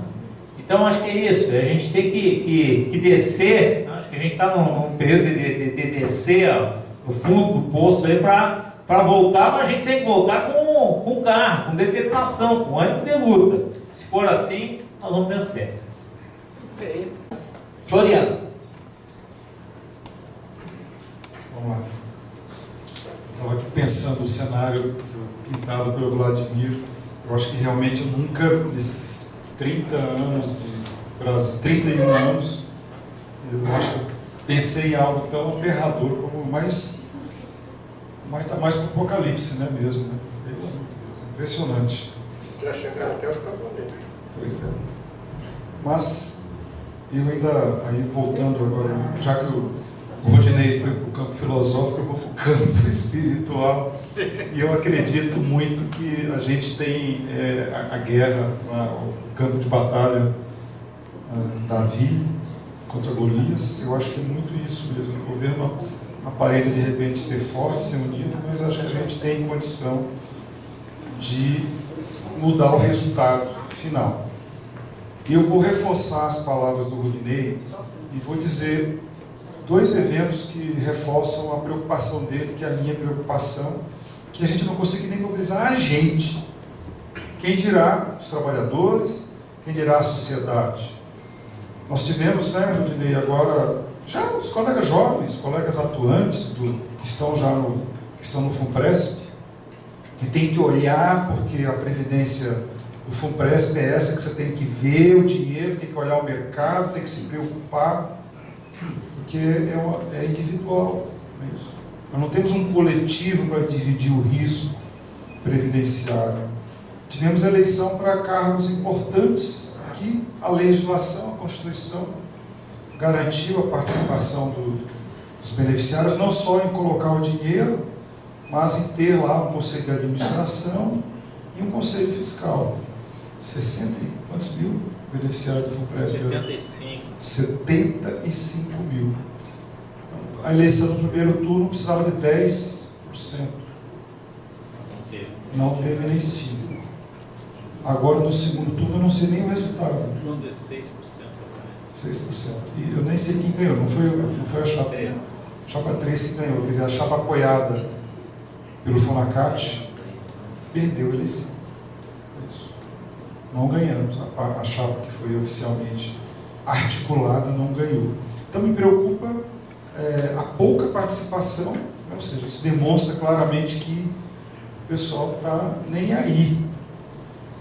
O segundo foi recentemente numa posse, não vou dizer o nome da entidade, mas de verificar entre colegas, né, entre servidores, na presença lá de, não vou dizer algozes, mas pessoas, representantes do governo, o apoiamento incondicional a vários e vários discursos que vêm nessa linha. É como se realmente nós tivéssemos lá colocando a cabeça e ainda na guilhotina, ainda fazendo joinha, né? Fazendo joinha. Então é isso aí, desce a guilhotina. Então realmente foi muito, muito triste, e eu fiquei muito constrangido. Fiquei lá no finalzinho lá, né? Então fiquei olhando e realmente foi um momento muito triste. Mas eu coloco isso esses momentos, nesse cenário que a gente vive das novas tecnologias, do individualismo, de uma forma que a gente não conseguiu ainda compreender como é que a gente se comunica com a sociedade, com nós mesmos. E não quero aqui contribuir para um clima ruim.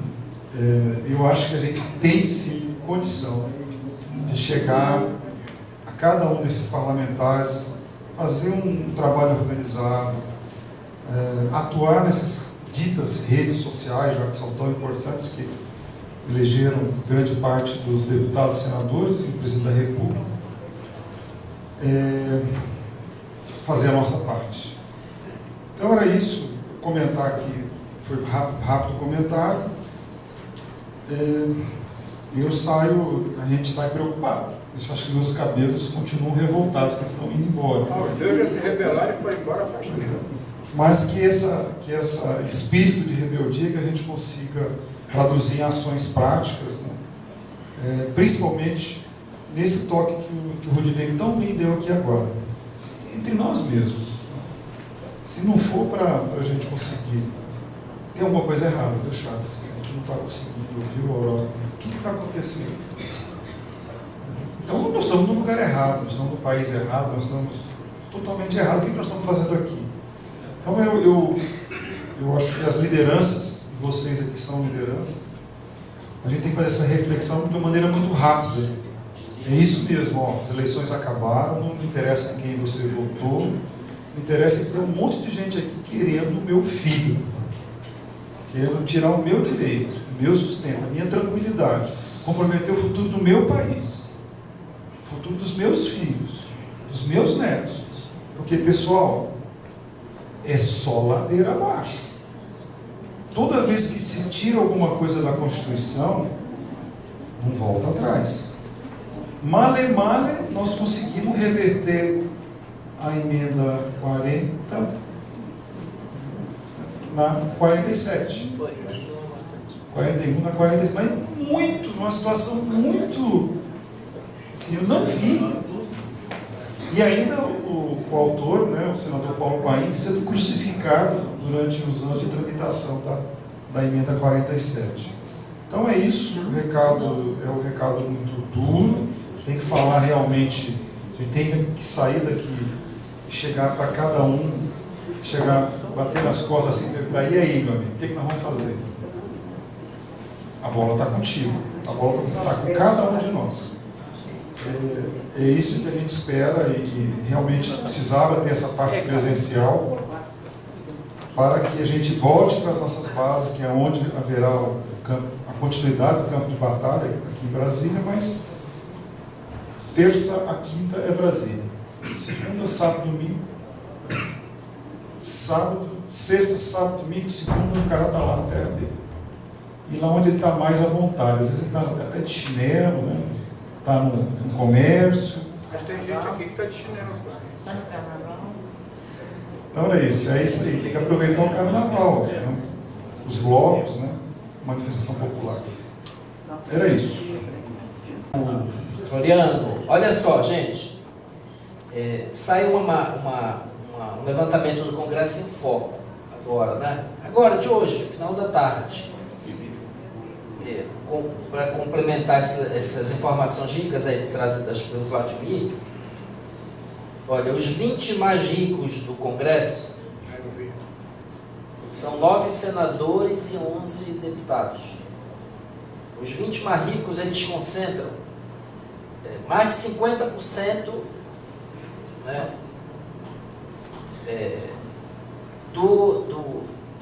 da somatória de riqueza dos 513, entendeu? Então pega os 513, tudo que eles declararam para receber, quando registrar a candidatura, tem que declarar. Somaram isso tudo. 20 deles concentram mais da metade desses. A soma da riqueza dos parlamentares é de, vou aqui falar um número redondo aqui, 2 bi. Eles têm uma riqueza somada de 2 bi declarada. Esses 20 têm 1 bilhão dessa riqueza. Você vê, né? Então, por exemplo, é um pouco isso, essa é a realidade. Eu vou dizer para vocês assim, ó, gente, eu estou numa outra, o pessoal chama de vibe hoje em dia, né? Eu aprendi essa palavra. Eu estou numa outra vibe, tá? Vibe. E olha que a minha vibe na eleição estava pesada. Entendeu? Eu lutei, aliás, tem quem está no Pará que sabe disso. Eu empenhei toda meu capital político, um pouquinho que eu tinha lá.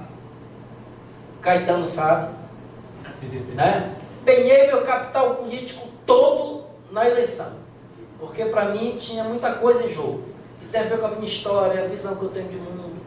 Não tinha nada de corporativo, porque o corporativismo ele tem também um limite, sabe, na nossa vida.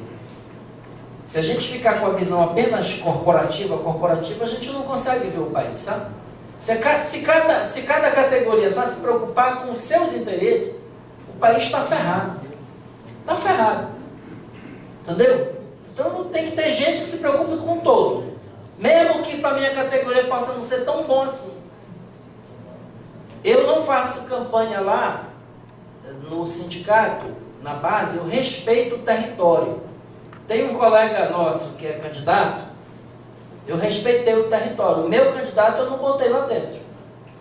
Entendeu? Mas eu sabia que o nosso candidato, que é da nossa categoria, assim, a relação que ele tem é outra, os interesses são outros. Pode ser que aqui e ali a gente consiga ter o apoio, mas em algumas questões não vai ter, entendeu? Então, assim, o meu candidato que eu votei, com certeza ele vai votar contra a reforma da Previdência, isso eu sei. O outro, não sei. Não sei se vai votar. Pode ser. Entendeu? Política é assim. Política, quem tem força, negocia. Tá? Foi isso que eu aprendi, tá, Vladimir? Quem tem força, negocia. Quem não tem, pede, implora, suplica. Entendeu? Negociação na política requer uma certa paridade de força. É isso que negociação é resultante de uma certa paridade de força. Se não há paridade de força, esqueça, não existe negociação na política. Porque quem é mais forte se impõe. E pode fazer, sendo mais forte, pode fazer concessões. Porque o mais forte faz concessões. Agora, quando o mais forte perde força, aí já não é mais concessão. Opa, vou ter que conversar com esse pessoal porque está balançando a minha base. A nossa responsabilidade é de tentar instaurar um pouco isso que eu entendi, Rudinei, que você falou. A eleição, ela dividiu muito o país. Ela dividiu família, ela dividiu grupo de amigos, ela dividiu categoria, não foi? Eleição, sabe que acabou a eleição, ok?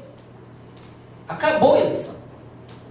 Se as nossas categorias não tiverem capacidade, os que elegeram o governo que está aí, se não tiverem a capacidade de lutar contra, não o governo, mas contra essa agenda, aí vai ser difícil a gente enfrentar. Entendeu? Porque o sentimento que a gente tem de que, pelo menos nas nossas categorias, a maioria votou no governo que ganhou.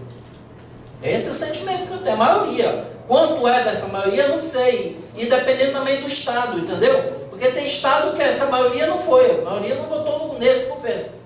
Então o país não tem essa divisão, certo? Agora, se nós não conseguimos como liderança, pessoal, acabou a eleição, tá tudo bem, tu adora o presidente, tu ama o presidente, tu é apaixonado por ele. Agora é o seguinte, ele está ferrando a gente, tu vai ficar de que lado? Eu acho que é esse o diálogo, tu vai ficar de que lado? Qual é o teu lado nessa história? E olha, eu posso dizer, pessoal, eu era afiliado em 2009 ao PT, me desfiliei em 2010. O governo lá do Pará era de quem? O único até hoje na história, do PT. Liderei 3 greves contra que governo? Do PT. 3 greves. Sabe por quê? Porque nessa hora a gente tem que saber de que lado a gente está. Então, por exemplo, eu posso falar para qualquer... Não, peraí, tudo bem, eu sei o que é você ter afinidade com o governo. Só que você está de que lado agora? Entendeu? Passou. Tá? Vai ficar defendendo cegamente agora? E vai ferrar a gente porque tu adora? Porque tu não quer que o outro volte? Esse não pode ser o raciocínio na política. Não pode ser porque eu vou pro buraco porque, com esse aqui, porque o outro eu não quero que volte. Não pode ser assim. O raciocínio tem que ser outro. A gente tem que ter essa capacidade. Se as nossas categorias a gente não conseguir, olha, se a gente tiver o mínimo de coesão, pessoal, a gente tem muita potência. Muita potência. Muita força. O mínimo de coesão. Nem precisa ser, porque 100% a gente nunca tem, tá? E nem é bom que tenha, né? 100% a gente nunca tem. Mas as nossas categorias juntas, a gente tem muita capacidade de mobilização. Então é um pouco nisso que a gente tem que apostar. Eu acho que essa, por exemplo, essa está sendo a minha vibe hoje. Nós temos condição, pessoal. Temos condição. Vejam. Olha, se vocês pegarem a história do Bolsonaro, se vocês pegarem a trajetória do Bolsonaro, eu não vou entrar no desempenho, não é disso que eu vou falar. A cabeça do Bolsonaro não é uma cabeça de um neoliberal. Não é. A história dele não é essa. Pelo contrário, ele até, ao longo da história, por mais que tenha tido um desempenho pífio, quando ele votava, ele não votava por causa da trajetória corporativa. Agora, só que este governo é uma aliança forte com 2 pilares. E isso a gente vai ter que fazer muito, fazer análise política, pessoal. Sem paixão, mas fazer análise política. O governo tem 2 pilares. Tudo bem, tem os grupos que o Vladimir levantou aqui, tem as diversas feições do governo, mas são dois pilares de sustentação. Um é são as Forças Armadas, tá? Que no momento que tiver que baixar o cacete, vai baixar o cacete, entendeu? Vai reprimir, porque essa é a doutrina, é a repressão, entendeu? Cabeça de militar não é porque é bom ou mal, é porque é a doutrina da segurança, entendeu? Pá! E a outra é o mercado. Nós temos que atacar, viu, Marco? Eu vi um diálogo teu no grupo lá. Nós temos que atacar, na minha opinião, o Guedes. Vocês entenderam? Na minha cabeça. Nós temos que atacar, bater no Guedes. Pô, não adianta, tudo bem que é o presidente, ok. Mas nós temos que ter sabedoria e estratégia nessa hora. Nós temos que focar, a pancada tem que ser no Guedes. Entendeu? Porque eu acho que esse não adianta, porque eu não gosto do Bolsonaro, eu não gosto. Mas não adianta a gente pensar assim. Tem que ter sabedoria, entendeu? Tem que ter tática, tem que ter estratégia para poder saber como a gente vai se conduzir. Mas assim, tem que bater no fígado onde? Porque é quem dá a sustentação. Eu disse, há contradições nesse governo. Boa parte da base do PSL, pessoal, se a gente souber conversar, não vota nessa reforma, pode votar em outra. Mas tem uma parte da bancada do PSL que não vota nessa reforma. E nós vamos ter que conversar. Tudo bem que é laranja, não sei o quê. Eu nem estou entrando nessa história. Sabe por quê? Porque tem gente ali desse partido que não vota nessa reforma. Por conta das suas corporações. Então é um pouco isso que a gente vai ter. Acabou a eleição, acabou. Todo o meu capital político eu já joguei fora lá. Entendeu? Agora é o seguinte, o que nos resta eu tenho menos de um ano na FENAFISCO, esse último ano, vou viver como o último ano da minha vida no movimento sindical, entendeu? O importante é o seguinte, é a gente fazer o que tem que ser feito, e fazer com verdade, entendeu? Com honestidade de propósito, com compromisso, e deixando muito claro para todo mundo qual é o nosso lado. O nosso lado é a defesa do servidor público, do serviço público, da segurança, da saúde e da educação públicas, do Estado Social. Porque servidor público que não defende o Estado Social está jogando contra si próprio. Está jogando contra si próprio. Então é um pouco isso que a gente tem que fazer. Ser contra ou ser a favor de governo, isso é contingência. A gente nem tem que ser a priori contra nem a favor. A gente tem que focar nas causas. A gente é contra essa reforma e pronto. E contra essa reforma, vamos passar... Olha, pessoal, eu não tenho amigo no Congresso. A pessoa que eu mais gosto, mais respeito da nossa bancada do Pará, chama-se Edmilson Rodrigues, deputado federal. Ok? Isso é uma amizade de 30 anos. Se ele votasse contra a reforma, a favor da reforma da Previdência, acabou a amizade, você entendeu? Acabou a amizade. Porque é assim que tem que ser. A gente tem que ser leal. Tem que ser leal a quem a gente representa. E quem está nos sindicatos, quem está nas federações, nas associações, representa quem? Eu não tenho, viu, pessoal? Não tenho amigo no Congresso. Nenhum. Quer tomar cerveja, quer tomar. Mas no Congresso é o seguinte. É cacete. É a correlação de força. A gente tem que se organizar e ir para cima. E nós temos força para isso. Enfim. Obrigado. Bom, depois dessa, ninguém vai dormir, né? Todo mundo vai sair daqui para a guerra. Gente, bem rápido.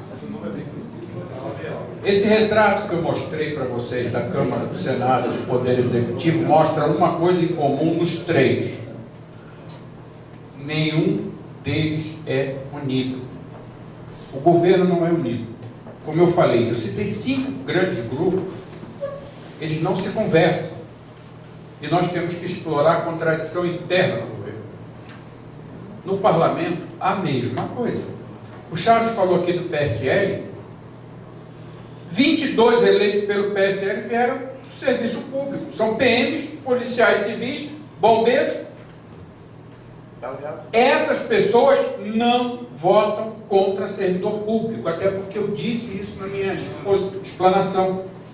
Não existe para essas pessoas partido político. O partido político é um meio para ele formalizar a candidatura e virar parlamentar. Lá dentro, ele vai defender o interesse do grupo dele, ou como tem alguns, o seu interesse próprio. Tem gente que está ali graças ao coeficiente eleitoral, porque não fez trato com ninguém de defender nada. Ele está lá para defender o dele. Mas nós temos em todos os partidos quem defenda servidor público, sem exceção. Então o cara do PSDB vai votar a favor da reforma? Claro que vai. Mas de repente, se a gente fizer uma boa conversa, ele já não vota nessa idade mínima para servidor. Isso é importante. Então nós temos que explorar as contradições do governo, as contradições do parlamento, porque esses grupos, se a gente deixar quieto, daqui a pouco eles se juntam. Porque a gente não soube explorar a separação deles. Rodinei citou alguns clássicos aí, o Floriano citou um pouco por outro caminho. Eu tenho lá em casa um livrinho, que muita gente conhece, que é o livro de Sun Tzu, A Arte da Guerra. E uma coisa que eu nunca esqueci foi o seguinte: o lugar ideal para o meu inimigo é debaixo dos meus olhos. Eu tenho que estar ali, para conhecê-lo bem, analisando direitinho, descobrir qual é o seu ponto fraco. Se eu não vejo o meu inimigo, se eu não vou para cima dele, se eu não acompanho o que ele faz, ele passa por cima de mim na hora que eu estiver distraído, porque ele com certeza estará me analisando, me acompanhando, vendo o que eu faço. Então nós temos que estar o tempo todo acompanhando o Poder Executivo e as 2 casas legislativas. E como nós temos nas entidades sindicais, principalmente nas entidades que estão aqui na mesa, atuação permanente no Congresso, é hora, gente. A emenda vai chegar daqui a 2 dias na Câmara. Nós temos que já estar preparado para visitar os parlamentares. E não, como eu falei, Floriano falou também, terça, quarta e quinta, terça à tarde, né, Floriano? Quarta e quinta, às vezes pela manhã, aqui. O resto dos dias, os colegas dos estados, pega os deputados, pega os senadores, vamos aproveitar essa contradição interna entre eles. Muitos estão votando na reforma da Previdência porque acreditam que vai resolver o problema fiscal do Brasil. Essa reforma, eu outro dia disse para um companheiro, ele falou assim: você está pegando pesado demais? Eu falei, cara, ou eu sacudo para as pessoas perceberem o que está acontecendo, ou então nós vamos perder tempo. Não está se discutindo uma reforma da Previdência Social. A proposta é fim da Previdência Social. Ponto. É essa a proposta.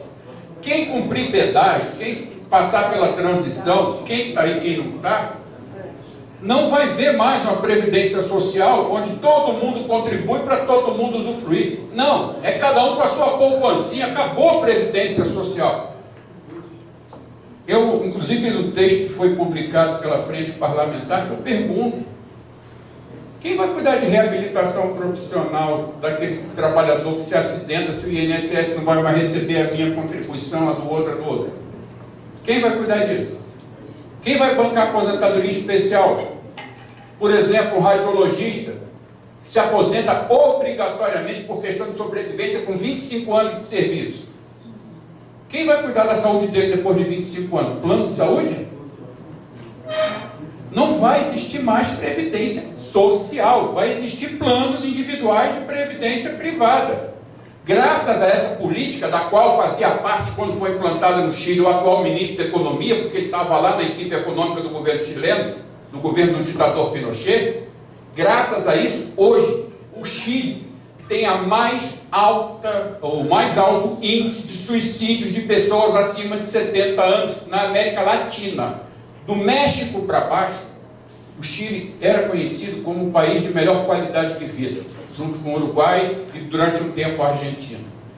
Pois muito bem, o Chile hoje tem o mais alto índice de suicídios de pessoas acima de 70 anos. Pessoas que, depois de 38 anos contribuindo para o sistema de capitalização individual, ao se aposentarem foram ver, recebendo 30% do salário mínimo. A proposta que está aí para ser colocada, coloca desvinculação do salário mínimo, benefício de prestação continuada, piso de previdência, acabou. Joga no mercado, quanto deu?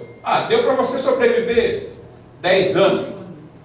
Quanto é? R$300 por ano, por mês, durante 10 anos. Esse é o privilegiado que consegui, porque não podemos desvincular essa reforma da reforma trabalhista. Nós, servidores, estamos numa situação altamente favorável, mas o trabalhador da iniciativa privada, o trabalhador rural, os mais carentes, o pessoal da economia informal, essas pessoas vão viver de quê? BPC, que é o benefício de prestação continuada, com menos de um salário mínimo. E aquele que conseguiu trabalhar, o dinheirinho dele foi para o mercado, vai ser igual ao Chile. 30% do salário mínimo do país, que a média dos aposentados do regime de capitalização individual chileno recebe. Ver pessoas que trabalharam a vida inteira, chegam aos 80 anos e tomam veneno. Não dá, a gente tem que explorar ao máximo cada pedacinho que a gente conseguir avançar nessa reforma. Sou contra ela como um todo? Sou. Mas não é por isso que eu vou virar as costas. Eu vou tentar arrancar pelo menos alguns pedaços. Eu vou pegar aquele deputado que me ajuda naquele ponto, o outro deputado que ajuda no outro ponto. E para fechar, uma coisa que o Floriano fala, e hoje ele falou aqui que eu concordo, é o corporativismo. Infelizmente, o que a gente mais vê são colegas que vão na hora de discutir o seu. Está cheio de dirigente sindical conversando com deputado, senador, desde o dia da posse. Livra a minha categoria, tira fora. O resto você pode ferrar com todo mundo, mas tira a minha categoria, me deixa de fora. Ou então assim, está faltando pouco tempo. Não, cara, empurra essa transição mais para lá um pouquinho, que é para eu me aposentar. Ou pior, que eu não sei se o Floriano estava nessa reunião, acredito que sim, quando a gente ainda estava no governo, eu estava na bancada de governo negociando com os auditores fiscais da Receita, e o sindicato levou para acompanhar a reunião colegas novos, pessoas que tinham recém-ingressado no serviço público. E quando a gente dizia, para garantir o subsídio da forma que era, integral, porque isso dava paridade entre ativo, aposentado e pensionista, dava integralidade para todo mundo, eu ouvi de um auditor fiscal que tinha menos de um ano de casa dizer o seguinte: eu quero que aposentado se exploda, porque vocês têm aposentadoria integral. Eu quero é cuidar do meu, que estou no FUNPRESP, que eu tenho que descontar para o fundo de previdência complementar. Eu quero é salário alto para mim, para os outros não. Numa reunião com o sindicato na mesa, com a Anfip na mesa, com o governo, o cara falou uma coisa dessa. Claro que a maioria dos novos não é assim, mas tem. E, infelizmente, o corporativismo que a gente está vendo é muito grande. Nós temos dificuldade, eu concordo, de juntar as pessoas da categoria. Nós temos dificuldade de criar debates onde as pessoas assumam o compromisso de participar. Eu acho que pouca gente aqui dentro do Congresso e muita gente espalhada pelo Brasil dá uma soma maravilhosa. Uma soma perfeita. Agora, fechando, esse governo, eu concordo com o Charles, tem 5, 6 grandes grupos, mas o pé direito é a área econômica. O pé esquerdo são os militares, que são mais de 100 hoje no governo. Esses dois decidem o que vai ser feito. Se alguém vai ver Jesus na goiabeira, se vai fugir para criar filha do país, isso é problema que a Damares folclórica, uma série de políticas equivocadas, leitura equivocada, está discutindo. O ministro Itamaraty tirou do curso de formação dos novos diplomatas estudos da América Latina. Isso é gravíssimo. Mas não é ele que dirige o governo. Quem dirige o governo é a área econômica e os militares. Se os militares concordarem com a área econômica, passa. Acabou. Eles não vão fazer nada contra. Tanto é que eles estão negociando para essa reforma um aumento para os militares, para que eles aceitem aumentar um pouco a idade mínima para a aposentadoria, que ainda vai ficar abaixo dos 65, 62. Mas vão dar a cota de sacrifício. Fechou o acordo, liga o tanque de guerra e passa por cima, eles não estão nem aí. Então nós temos que pegar o pessoal militar, nós temos que pegar essa turma do mercado e partir para cima, conversar muito com eles dentro do governo. Na transição, a Anfip foi lá, a Sindifisc foi lá, outras entidades foram conversar, nem que seja para saber o que eles estão pensando, para a gente se organizar, para trabalhar, para evitar que o pior venha. E aí, uma arma que para nós é muito importante, foi falada aqui pelo Fred Ferreira, foi falada aqui na mesa, nós temos que nos atualizar em formas, nós temos que ir para as redes sociais, nós temos que ir para outros caminhos, que não só a assembleia do sindicato. Eu participei a convite da Anfip de um evento que foi ao vivo pela TV da Anfip. Foi em pouco tempo eu olhei lá no YouTube, mais de não sei quantas mil pessoas já tinham assistido. Tenta ajudar o auditor da Receita numa assembleia, ainda que você some estados, não dá 1000. Pelo YouTube acertou bastante gente. Vamos usar YouTube, Instagram, Twitter, tudo que a gente puder, além do corpo a corpo aos parlamentares e aos colegas. Porque eu não quero ouvir o que eu ouvi uma vez de um colega lá no Ministério da Fazenda. Quando a gente foi lá conversar com ele, para ele ir com a gente, participar e tal, ele falou: cara, falta pouco para me aposentar, finge que eu sou mobília. Passa direto por mim, não fala comigo não, só estou cumprindo meu tempinho que falta. Eu falei: só que tem uma coisa, meu amigo, enquanto você não completar o tempo, você não tem direito adquirido, você pode ser pego, você pode ser atingido, então vamos lá. Então, gente, é isso. O quadro não é bonito, não é um colorido agradável, é muito cinza, é muito escuro, mas não estamos vencidos ainda. Dá para a gente trabalhar. Vamos aproveitar, eu insisto nisso, as contradições do governo e a fragmentação do parlamento. Dá para a gente ganhar muito nisso. PSL é o partido do presidente? Ótimo. 22 servidores da área de segurança pública são deputados, são do PSL, e eu não vou conversar com eles? Claro que vou. Eu sou tão servidor público quanto ele. De repente, é um votinho. Não nos esqueçamos que eles precisam de 3/5, tanto na Câmara quanto no Senado. Se a gente tira um pouquinho, eu não preciso ganhar a votação, basta que eles não atinjam os 3/5.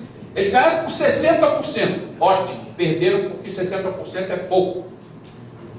A gente tem que fazer isso, aí arrancando pedacinhos aí, explorar a diversidade do Congresso, as contradições e as divisões do governo e tentar construir, concordo com o Floriano, construir essa unidade da categoria mínima necessária. O Charles falou que também é importante, a gente nunca consegue juntar todo mundo, mas o grupo que a gente conseguir juntar ajuda. O colega não pode vir, mas pode sentar na frente do computador, pegar o celular, mandar WhatsApp, Facebook, Instagram, Twitter, o Diabo a 4, faça isso. Porque a gente tem condição de derrotar essa. Não dá para usar o discurso que a gente usou no passado, que era pré-eleitoral, mas dá para usar outros argumentos. Então, gente, por aí eu me despeço, me coloco à disposição de vocês. Se precisar, a gente volta. Agora, uma coisa é certa, muita gente vai cruzar comigo por aí, porque a gente está na briga e não vai sair dela tão cedo. Um abraço a todos.